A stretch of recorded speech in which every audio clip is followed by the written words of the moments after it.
Okay, so I hope everybody is safe and warm right now.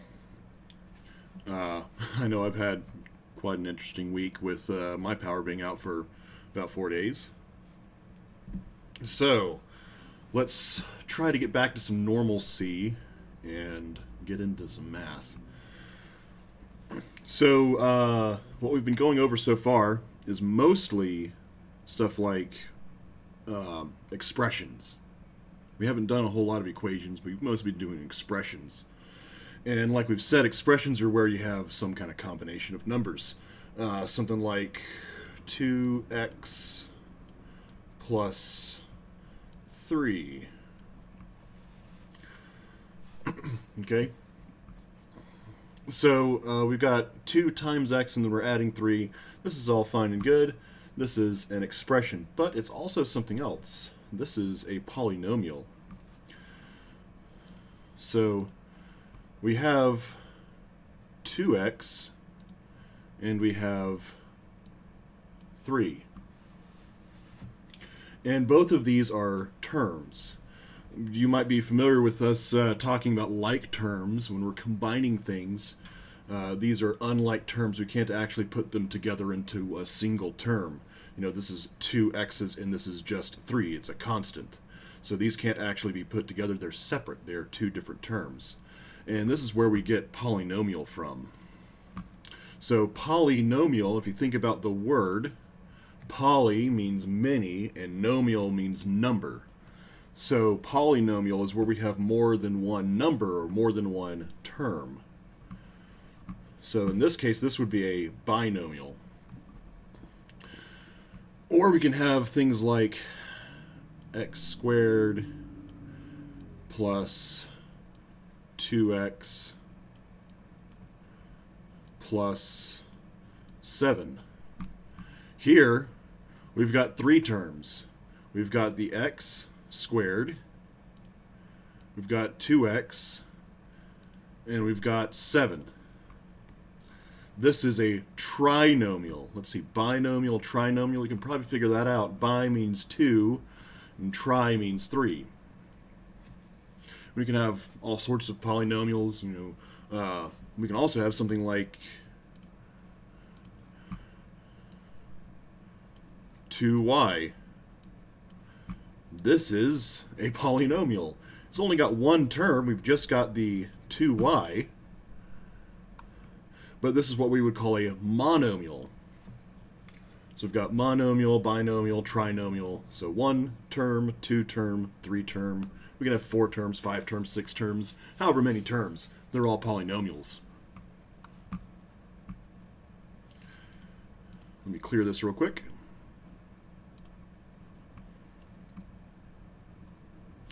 Okay, so there's a few things that we need to know about polynomials before we start getting into the details for them. Probably the most important is that if we have something like x squared plus 3x minus 2,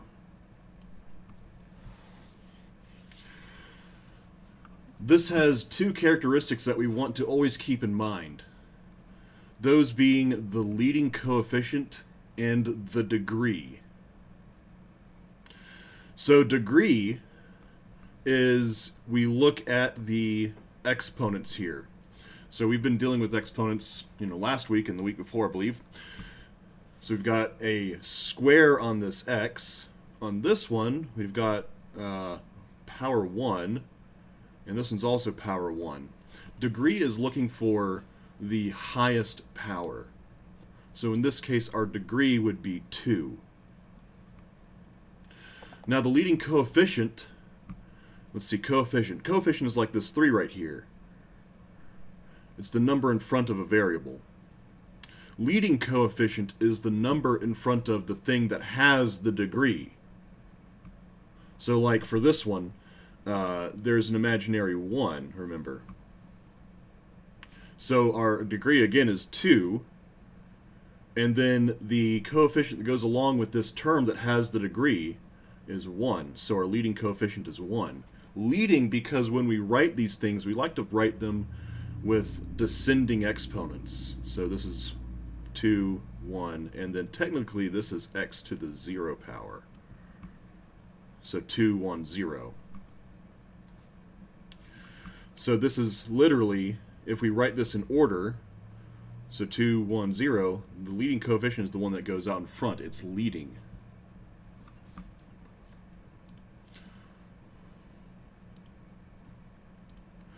So let's see some more. If I've got something like 7y to the third plus 4y squared minus, let's say, 6y to the fifth.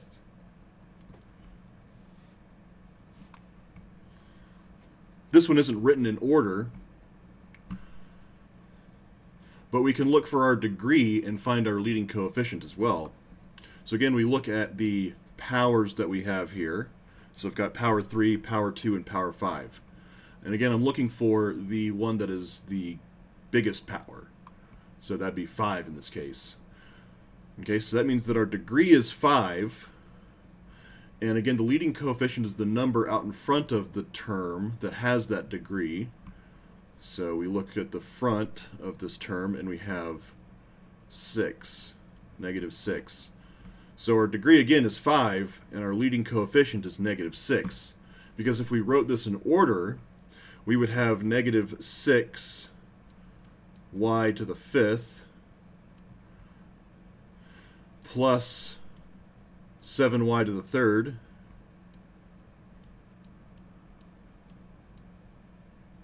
and then plus 4y squared.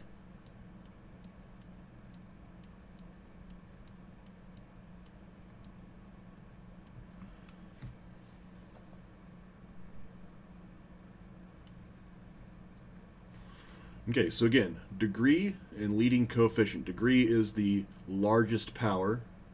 Leading coefficient is the number, the coefficient out in front of that term that has the degree.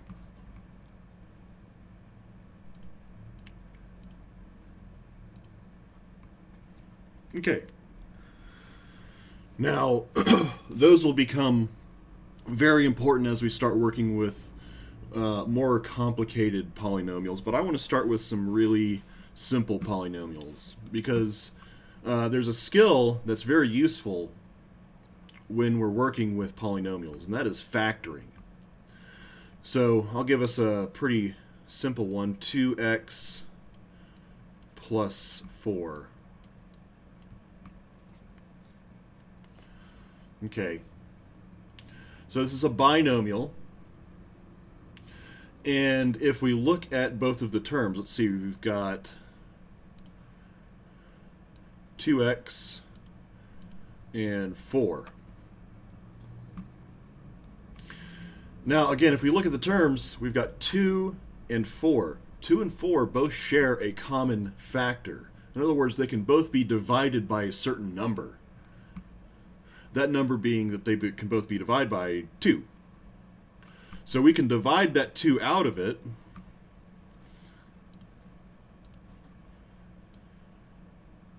So take the 2 out, and we'll be left with something else. Something in a little bit easier to deal with piece. So if we divide both of these terms by 2, so 2x divided by 2 is just x. And then 4 divided by 2 is 2. We still have our terms. Here's our first term. Here's our second term, just the same that they were up here, but we've taken that 2 out. And the way that I've written it here with the 2 outside of these parentheses is in such a way that I can understand that if I were to multiply this 2 back in, let's see, 2 times x is 2x, and 2 times 2 is 4. So I've written this in a way that I can understand how to get back to the original thing. Now, factoring is useful because, again, what this does is it breaks it up into more easily to digest chunks, at least mathematically speaking. Let's try some more.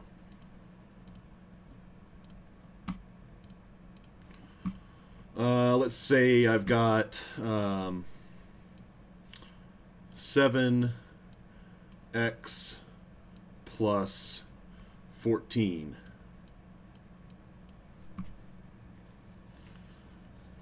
Okay, again, binomial. Just got two numbers. I've got 7x and I've got 14.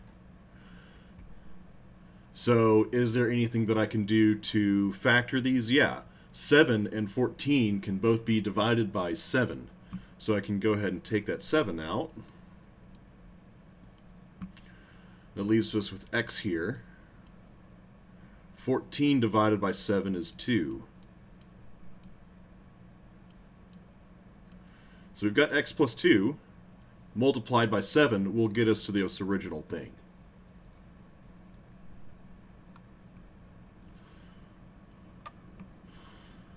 Let's try something a bit more complicated. How about 18x to the third minus 10x to the fifth.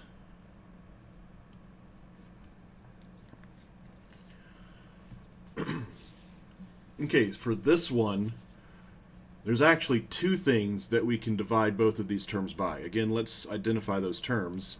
We've got 18x to the third, and we have 10x to the fifth.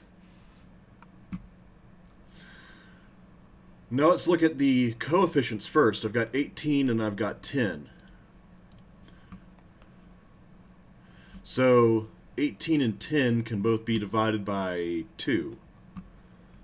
Okay, so I'll go ahead and take a 2 out. And what do I have left over there? 18 divided by 2 is 9. 10 divided by 2 is 5. That's a terrible 5. Using a mouse, by the way, it's not very easy.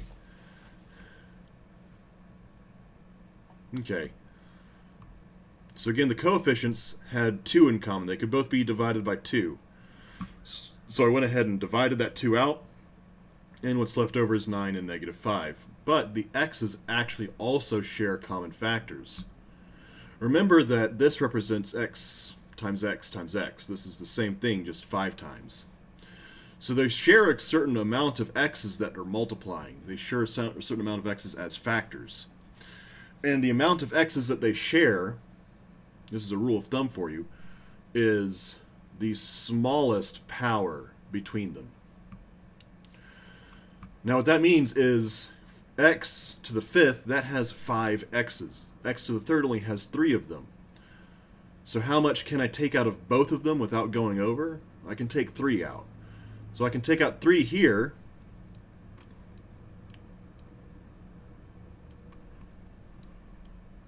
And actually, no, there's no x left over. X to the third divided by x to the third is x to the first.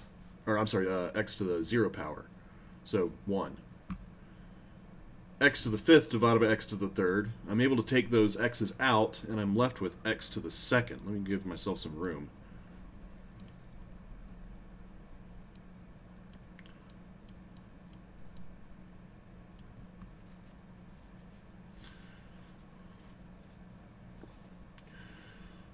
So same thing that we did before.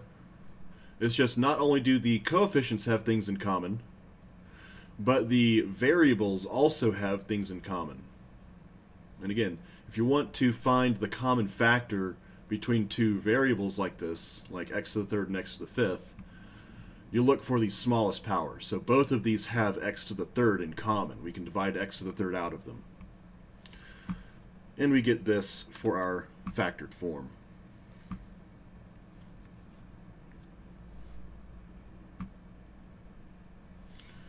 Okay. Now, that type of factoring is using a GCF, or greatest common factor. And it's always a good place to start when you're trying to factor polynomials. However, it's not the only way to factor. There's a lot of ways, really. But I want to show you another one right now. Let's say that we have, whoops.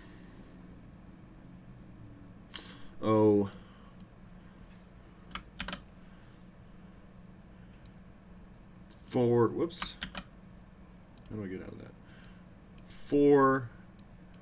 4x squared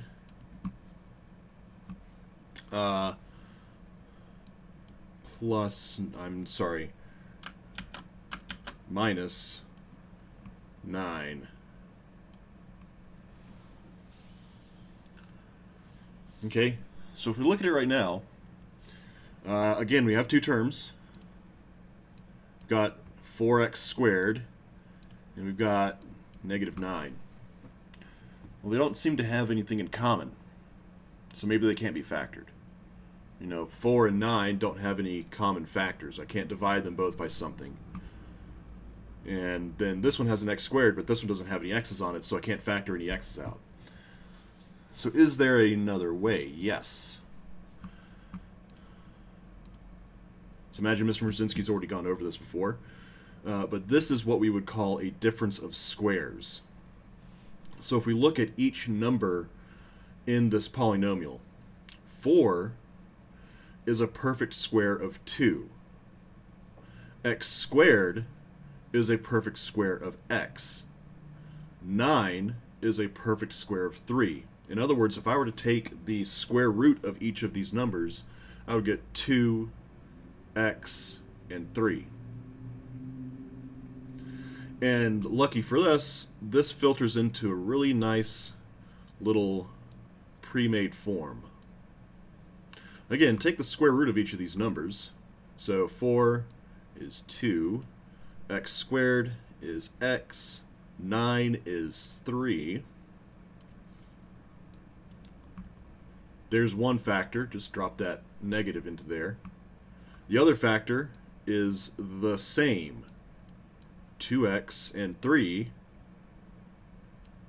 but this one gets a plus instead. And that'll work every time when you have a difference of squares. Again, this is a difference of squares because we're subtracting difference to perfect square numbers. So difference of squares. This down here is something we've mentioned before. These are conjugate polynomials, or conjugate binomials in this case. Conjugate because they've got the same terms, but they've got a different sign in the middle here.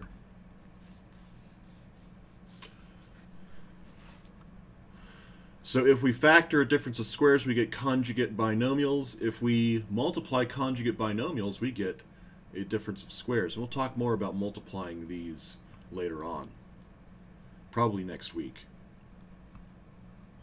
Let's try another one of these difference of squares things, though. So maybe I've got something like, 25. Let's try that 2 again. 25 x squared minus 121.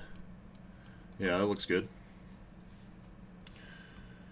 So again, if we look at this, we've got a difference between these two terms, but both of the terms are perfect squares. 25 is a perfect square of 5. Again, x squared is a perfect square of x. 121 is a perfect square of 11. So we can draw out our form for these, our little blueprint. We know that it's going to be the square root of these numbers, so 5 for 25, x for x squared, and 11 for 121, and it gets a minus sign. Same thing in this set, 5x squared and 11, but we get plus in there instead. And there we go. That's factored. If we were to multiply these back together, we'd get this original thing.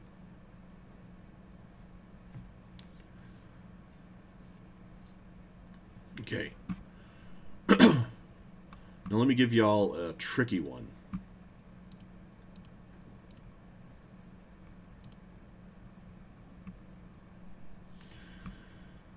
Let's say I've got, 8x to the 4th minus 32.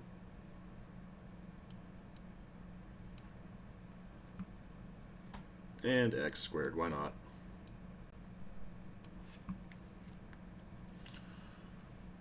Okay. So as it looks right now, well, x squared is a perfect square of x. X to the 4th, actually that's a perfect square of x squared. So I've got two x squareds here multiplying. But 8 and 32 aren't perfect square numbers, so I guess we can't make a difference of squares out of this.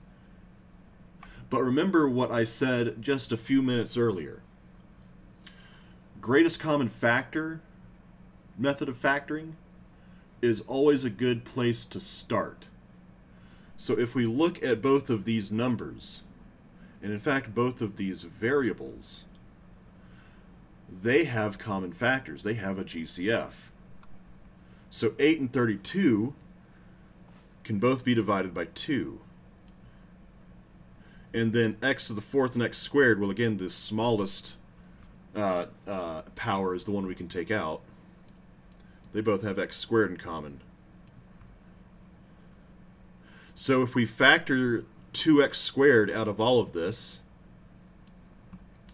8 divided by 2 gives us 4. X to the 4th divided by x squared is x squared. Then minus 32 divided by 2 is 16. X squared divided by x squared is x squared. So that's x to the 0 power. That's nothing left. Oh, hey, 4 and 16 also have a common factor. So we can take that out. So, yeah, this is a perfect square. I'm sorry, these are both perfect squares, but we can take the 4 out of both of these. And so let's see, divide this by 4. That's going to be 8 now out there. X squared. So the reason I'm saying 8 is because I'm taking another 4 out of this whole thing. 2 times 4 is 8. So take the 4 out, we've got just x squared left here. And then 16 divided by 4. Oh, that's 4.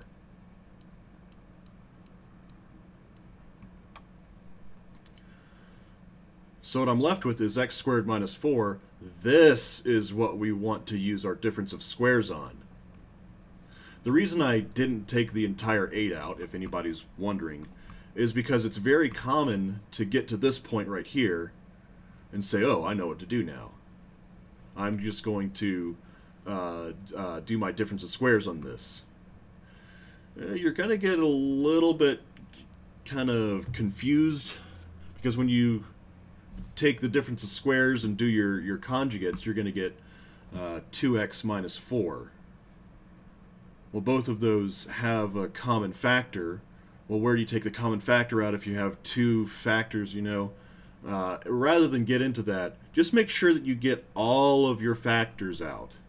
When you do your GCF, get everything out before you start doing a difference of squares.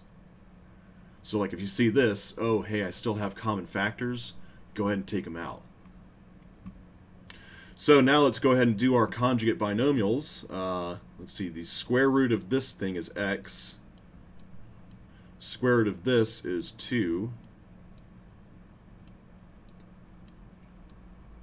And then our conjugate to that is x plus 2.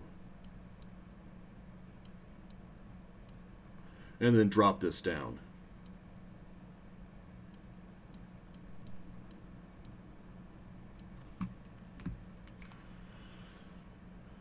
So again, be careful. Sometimes, first of all, you might need to use two types of factoring. So in this one, we used GCF and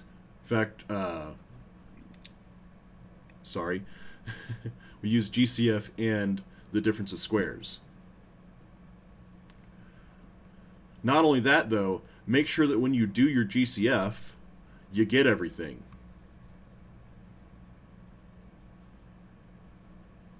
Okay. So, let's see.